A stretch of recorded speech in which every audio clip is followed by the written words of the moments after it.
మోంతా తుఫాన్ ఎఫెక్ట్ ఉమ్మడి ప్రకాశం జిల్లాని అతలాకుతలం చేసిందని చెప్పొచ్చు.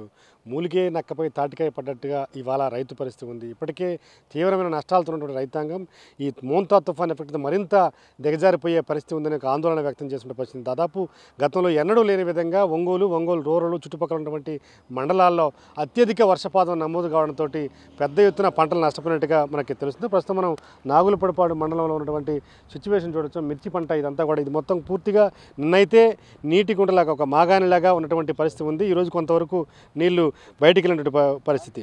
ఈ పంట అంతా కూడా మిర్చి పంట పూర్తిగా దెబ్బతిన్నదని రైతాంగం ఆందోళన వ్యక్తం చేస్తుంది. కంటిన్యూగా చూసుకుంటే కనుక దూరంగా కనిపిస్తున్నటువంటి మాగానిలాగా కనపడుతున్నటువంటి ఆ పొలం కూడా ఇది అందులో మిరప పంట ఉన్నట్టుగా రైతాంగం చెప్తున్నారు. పూర్తిగా మునక్కావడంతో అది మొత్తం పనికి రాకుండా పోయే అవకాశం ఉంది. ఇలా చూసుకుంటే కనుక ప్రకాశం జిల్లా వ్యాప్తంతో పాటు ఉమ్మడి ప్రకాశం జిల్లాలో కూడా భారీగా పంట నష్టం జరిగినట్టుగా అధికార యంత్రాంగం ప్రాథమికంగా అంచనాకి వేసింది. అటు పత్తి పంట కానీ, అలాగే మినుము కానీ, మిర్చి కానీ, అలాగే ఇంకా చాలా సజ్జ పంట కానీ, పచ్చి ప్రకారంలో చూసుకుంటే సజ్జ పంట కూడా భారీగానే డ్యామేజ్ అయినట్టుగా తెలుస్తుంది. చాలా ఆందోళనకరంగా రైతాంగం ఉంది. ఎందుకంటే తుఫాను హెచ్చరిక చేసినప్పటి నుంచి ఎప్పుడే ఉరి నాటుకున్న వాళ్ళు, అప్పుడే మిర్చి పంట వేసుకున్న వాళ్ళు, నాటుకున్న వాళ్ళు అంతా కూడా తీవ్రమైన ఆందోళన చెందుతున్న పరిస్థితి ఉంది. ప్రస్తుతం రైతాంగం ఉన్నారు, వాళ్ళతో మాట్లాడే ప్రయత్నం చేద్దాం. నువ్వు వేసావయ్యా? ఎంత వేసావు? మిరప ఎక్కడ? ఎట్లా బాగానే ఉందా మీది? బాగలేదు, ఎండిపోయింది, బాగలేదు, వరద తగిలింది. 70-80 వేలు ఖర్చు పెట్టాము. మునిగిపోయింది మొత్తం. ఇప్పుడు మొత్తం నీళ్ళు వచ్చింది. ఇప్పుడు మన తుఫాను పోయినాక వచ్చింది ఇప్పుడు. అంతకుముందు నీళ్ళు నీళ్ళు ఉన్నాయి బరీగా అయిపోయి. ఇప్పుడు నీళ్ళు పోయినాక పంట పనికిరాదా? పంట పనికిరాదు, వరకు పెట్టింది. ఏలబడ్డాయి చెట్లు మొత్తం, ఏలబడి ఒక పక్కకు పడ్డాయి.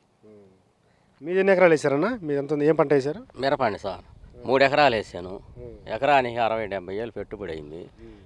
నెల రోజుల నుంచి ఒకటే వర్షం, నీళ్ళల్లో మునిగిపోయి మొక్క ఏమి అసలు ఇంకా పనికిరాదు సార్. మొత్తం ఎండగాసేలకి ఉరకేసేట్టుకుంది, మొత్తం పోయింది. ఇక అంతా గవర్నమెంట్ వారు ఏదన్నా సహకారం చేస్తేనే.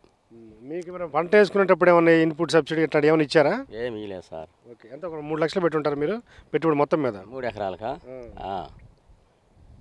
2.5 లక్షలు అయింది. ఓకే, మీరు ఎంత వేసారన్నా మొత్తం చెప్పు? నేను 10 ఎకరాలు వేసాను సార్. పచ్చిమిర్చి 4 ఎకరాలు వేసాను. తేజ 6 ఎకరాలు వేసాను. పచ్చిమిర్చి అలా కోసే పరిస్థితుల్లో లేదు, అన్ని నీళ్ళకి పోయి ఉన్నాయి. 14 రూపాయలు 10 రూపాయలు అడుగుతున్నారు కేజీ. కోత కూలే 15 రూపాయల దాకా జరుగుతుంది.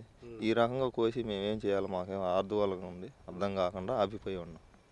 మీ మండలంలో ఇంకా ఎక్కువ ఏ పంటలు వేస్తారన్నా? మిరప, వరగేసాము, పత్తి వేసాము, కూరగాయలు దోస వేసాము, టమాటా వేసాము. వరగ 15 ఎకరాలు, 30 ఎకరాలు, 50 ఎకరాల దాకా వరగేసి ఉంది. వరగంతా నీళ్ళ మునిగి ఉంది. అట్ట పరిస్థితులు తారుమారుగా ఉన్నాయి. పొగాకు బర్లీ వేసారు ఒక 10 ఎకరాల దాకా, అవి మొత్తం నీళ్ళమై ఉంది. పత్తి పంట? పత్తి కూడా నీళ్ళ మునిగి ఉంది. ఇక్కడే ఉంది సార్, దగ్గరలోనే ఉంది, మునిగిపోయి ఉంది. అది చూశారుగా మీరు, మొత్తం వాటర్ కానొస్తానే ఉన్నాయి. నిన్న ఎట్లుంది పరిస్థితి? నిన్న మొత్తం నీళ్ళేనండి. మీ ఎన్ని ఎకరాలు ఉందండి? నేను మిరప ఒక 7 ఎకరాలు వేసాను. అది మొత్తం నీళ్ళలోనే ఉంది. వరకు ఒక 15 ఎకరాలు వేసాను నేను. అది కోద్దాం అనుకునేలాకి వర్షం పడింది. అది మొత్తం ఈ 10 రోజుల నుంచి వల్లగాక శుభ్రంగా నేలబడిపోయింది. అది వరకు దున్నేయాల్సిందే. కోతకు వచ్చింది మొత్తం పోయింది. వరకు 15 ఎకరాలు మిరప నీళ్ళలోనే ఉంది. ఇంక పొగాకు వేయాల, అది ఇంకా స్టార్ట్ చేయలేదు. ఇంకా కొదం ఇవన్నీ దెబ్బతిన్నాయి. దోసలు, బీరలు మొత్తం పోయినాయి. లాస్ట్ టైం కూడా వర్షాలు వచ్చినట్టున్నాయి కదా, అకాల వర్షాలు. ఆ టైంలో వచ్చిందా? ఎన్యూమరేషన్ ఎంత వచ్చిందా? మొత్తం మీకు అమౌంట్ వచ్చిందా? అమౌంట్ బాగా లాస్ వచ్చింది. పొగాకు మొత్తం దెబ్బతిని దిగుబడి రాల, అంతా ఎక్కువ పాలిపోయి వర్షానికి బాగా లాస్. పొగాకులో బాగా లాసిపోయాం. బాగా నిరుడు బ్యార్నీకి 5-6 లక్షలు పోయినాయి. ప్రతి బ్యార్ని వాళ్ళకి పోయినాయి.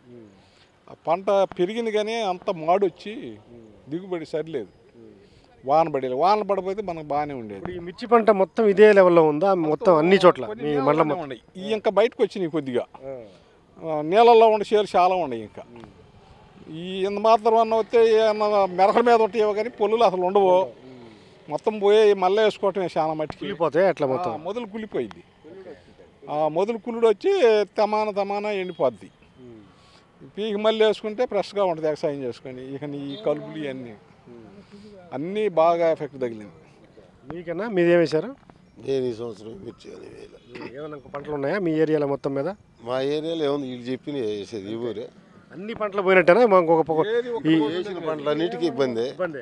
వేసిన పంటలన్నిటికీ ఈయన వేయాల్సినట్టుకి నేను తర్వాత కదా అట్టేవారు వేసినట్టు. వర్షాల వల్లనే జరిగిందా లేకపోతే ఏమైనా ఫ్లడ్ ఇప్పుడు ఏమైనా పొంగి ఉన్నట్టు వచ్చినాయా? వాళ్ళే మాకేం పొంగి వరదలేం రాలే, వర్షాల వల్ల. ఇందుట్లో కూడా ఏంటంటే ఇంతకుముందు వేసేవాళ్ళు కాదు కానీ పచ్చిమిర్చి కానీ వేసారు. అది దగ్గర 3 నెలలు అవుతుంది ఆ పైరు వేసి. అదంతా బాగా డ్యామేజ్ అవుద్ది. పచ్చిమిర్చి కంటే మామూలుగా మార్కెట్కి పంపేదానికి అదంతా ఎండిపోద్ది ఈ వర్షం దెబ్బకి. అది ఒక 50 ఎకరాల పైన వేసి ఉన్నారు. వాళ్ళకి బాగా నష్టం. ఈ లేత సేల్ కంటే కూడా పెట్టుబడి ఎక్కువ అయింది కదా, వాటికి బాగా నష్టం. వాళ్ళకి బాగా లాస్. అది ఏం చెప్తారన్నా ఫైనల్గా మీరు ఈ బాగా భారీగా నష్టపోయారు కదా, ప్రభుత్వాన్ని ఏం కోరబోతుంది? ప్రభుత్వం ఎకరానికి కనీసం 30-40 వేలన్నా ఇస్తే కానీ కొంచెం బయటపడే పరిస్థితి కాదు. మళ్ళీ పైరు వేయాలంటే ఆ అమౌంట్ ఉంటేనే పైరు వేయగలుగుతాం. లేకపోతే ఏం చేయాలో అర్థం కాకుండా ఉంది. ఇది మొత్తం చెడగొట్టి ఏదన్నా శనగ జొన్న బొన్న పెట్టుకోవటమో ఏదైనా గవర్నమెంట్ లేకపోతే మనం ఏం చేసే పరిస్థితిగా లేదు ఇప్పుడు. ఏదైనా వాళ్ళు దయచేసి ఏదన్నా ఇస్తే చేయాల్సిందే, లేకపోతే మెలకుండా ఊరుకోవటమే. ఇంకా ఇప్పుడు దాకా పెట్టాము, మళ్ళీ పెట్టాలంటే మళ్ళీ మొదటి నుంచి పెట్టాలా? ఈ మొదటి నుంచి పెట్టే పరిస్థితి లేదు. ఎవరికాడికన్నా పోయినా ఈ దెబ్బతిన్న వీళ్ళు ఏమి ఇస్తారోనని వాళ్ళు ఇయ్యరు.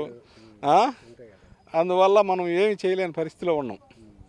ఇక ఏదో శనగ బొనగ ఎదబెట్టమే కానీ మళ్ళీ మిరవదాట్లేసే పరిస్థితి లేదు గవర్నమెంట్ ఇవ్వకపోతే.